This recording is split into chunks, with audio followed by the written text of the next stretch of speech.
Om Swastiastu, selamat siang semuanya pada Bapak dan Ibu dosen pengampu DAS 2. Di sini saya Nyaman Galang Kirana sebagai perwakilan dari kelompok 2 akan menjelaskan materi mengenai literatur mengenai bangunan apotek yang telah dirangkum oleh kelompok 2 yang diambil dari buku-buku yang sudah diharuskan oleh Bapak dan Ibu dosen dan web-web pendukung lainnya. Baik, materi akan saya presentasikan.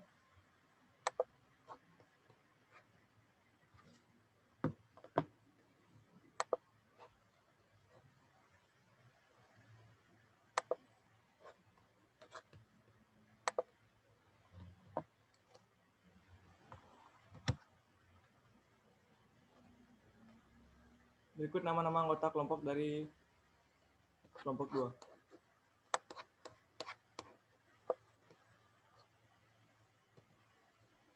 2. Materi yang pertama mengenai standar apotek. Di sini saya akan menjelaskan secara umum mengenai standar apotek yang telah dirangkum oleh kelompok 2 dari sumber-sumber buku maupun dari web-web yang berkaitan dengan literatur mengenai apotek. Yang pertama, total 36 pasal beserta lampirannya dengan lengkap mengatur ketentuan dan tata cara pemberian izin apotek serta penataan pelayanan kefarmasian di apotek. Pengaturan apotek ini bertujuan untuk jadi ada tujuan untuk pengaturan dari apotek ini ada 4. Yang pertama yaitu apotek pengaturan apotek ini ada 3, meningkatkan kualitas pelayanan kefarmasian di apotek. Yang kedua, memberikan perlindungan pasien.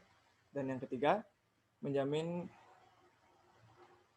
kepatuhan hukum bagi tenaga keamanan di apotek. Nah, selanjutnya saya akan menjelaskan mengenai peraturan atau pengaturan apotek ini bertujuan untuk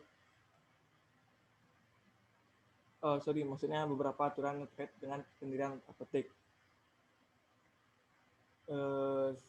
Dari sekian banyak materi yang sudah dikaji dari kelompok 2, kami mengambil dari 3 buku. Yang pertama dari buku Arsitektur Bentuk Tata dan Ruang, Bentuk Ruang dan Tatanan dari Dekacing. Yang kedua Data Arsitek, dan yang ketiga Pengantar Arsitek.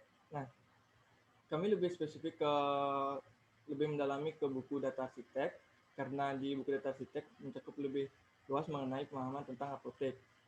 Berikut beberapa aturan terkait pendirian apotek. Yang pertama, apotek dapat mendirikan apotek dengan modal sendiri atau modal dari pemilik modal baik perorangan maupun perusahaan. Dan yang kedua, dalam hal ini apoteker yang mendirikan apotek bekerjasama dengan pemilik modal, maka pekerjaan kefarmasian harus tetap dilakukan sepenuhnya oleh apoteker yang bersangkutan. Jadi untuk aturan-aturan yang terkait itu sudah dijelaskan, selebihnya yang lebih terperinci sudah disampaikan di resume. Selanjutnya mengenai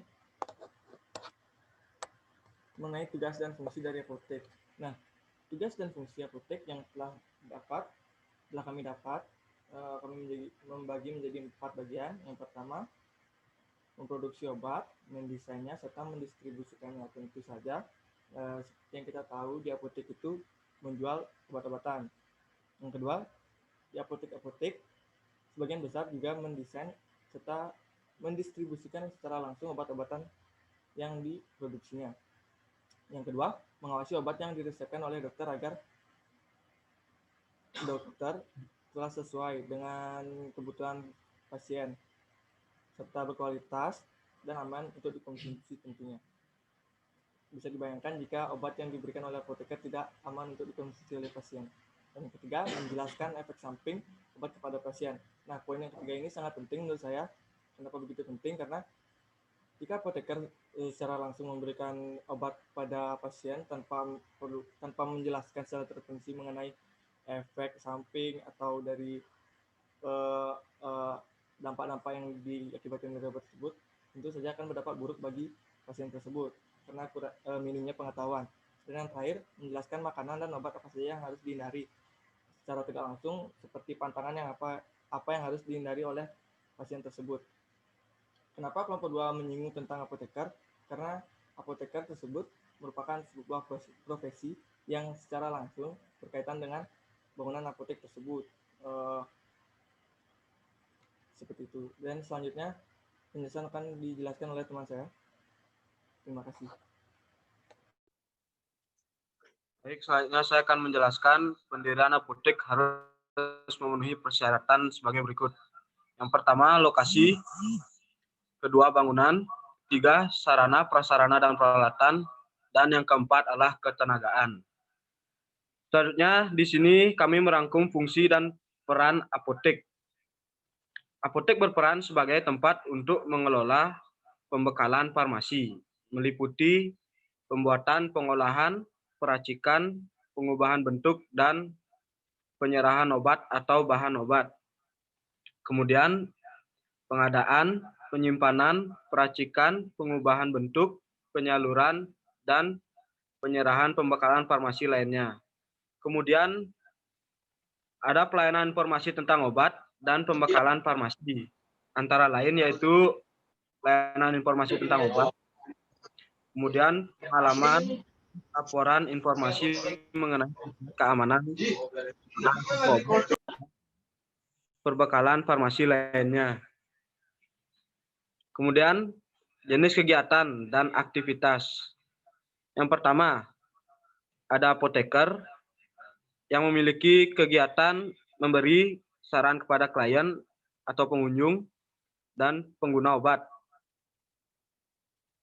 Dan di sini intensitas kegiatannya sering hingga tetap. Kemudian ada karyawan, di mana kegiatannya yaitu membantu apoteker dalam menjalankan tugas, yang memiliki intensitas kegiatan sering hingga tetap. Kemudian yang ketiga ada pengunjung. Pengunjung memiliki kegiatan mengajukan permintaan obat dan memiliki intensitas atau kegiatan yang sering hingga tetap. Kemudian ada cleaning service yang kegiatannya membersihkan area apotek dan juga memiliki intensitas kegiatan yang sering hingga tetap. Kemudian yang terakhir ada satpam yang kegiatannya menjaga keamanan yang memiliki intensitas kegiatan sering hingga tetap. Baik, selanjutnya akan dijelaskan oleh teman saya.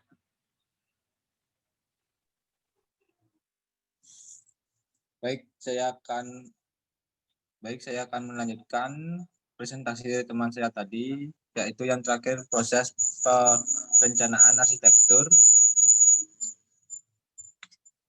dan tahapan perencanaan atau mendesain adalah sebagai berikut. Yang pertama yaitu latar belakang. Hal yang paling penting yang mendasar untuk mencari tahu dan menjadi kebutuhan dari bangunan tersebut yaitu mencari latar belakangnya.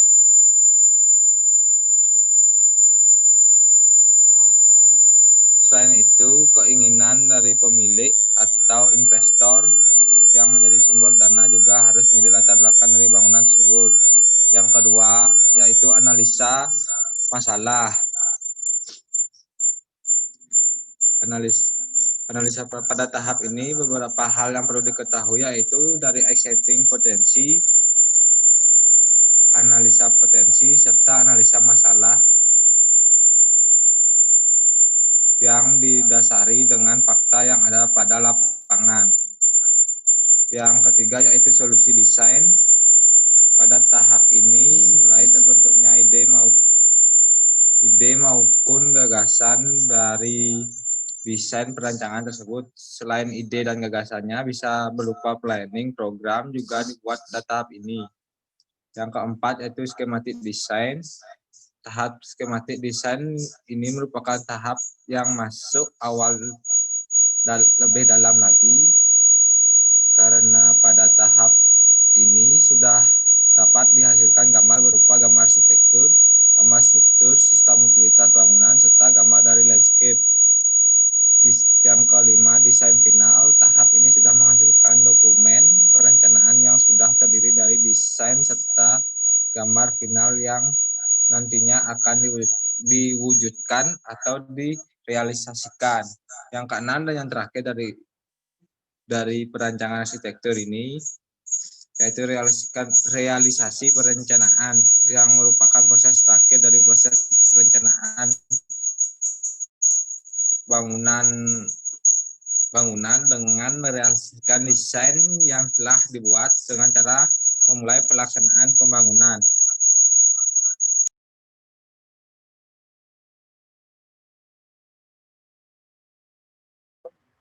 Sekian dari presentasi kelompok 2. Mohon maaf apabila ada salah-salah kata. Untuk sesi diskusi akan diberikan di kolom komentar. Terima kasih, saya tutup dengan Paramasanti. Om Santi Santi Santi Om.